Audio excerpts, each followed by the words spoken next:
Hi అండి, నమస్తే. పాల సొరల పిడుపు ఎలా వేయాలో చూడండి. ఫస్ట్ సొరలని చిన్న చిన్నగా ముక్కలు కట్ చేసుకొని స్టవ్ ఆన్ చేసి గ్యాస్ మీద పెట్టుకోవాలండి. ఉడికినాక ఒక నిమిషం ఉడికిన తర్వాత దింపుకోవాలి.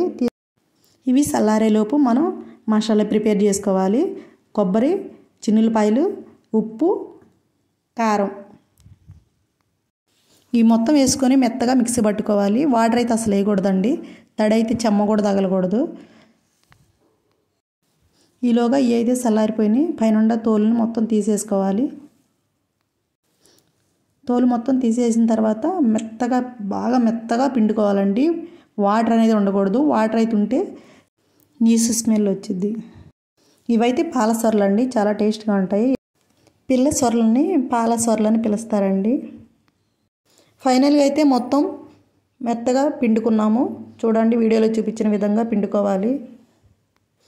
స్టవ్ ఆన్ చేసి కళాయి పెట్టుకొని మన ఫ్రైకి సరిపడ్డ ఆయిల్ వేసుకోవాలండి. నేనైతే ఒక చెంచా ఆయిల్ వేసుకున్నాను. దాంట్లో జీలకర్ర వేసుకొని ఒక ఎండుమిరపకాయ, కరివేపాకు కూడా వేసుకుంటే చాలా టేస్ట్గా ఉండిద్దండి. ఆయిల్ అయితే వేడెక్కిందండి. తర్వాత మనం పక్కన పెట్టుకున్న సొరపిట్ని అయితే వేసుకొని బాగా గరిటెతో ఒకసారి కలుపుకోవాలి. బాగా ఫ్రై అయిన తర్వాత పసుపు కూడా వేసుకొని ఒకసారి కలుపుకోవాలి.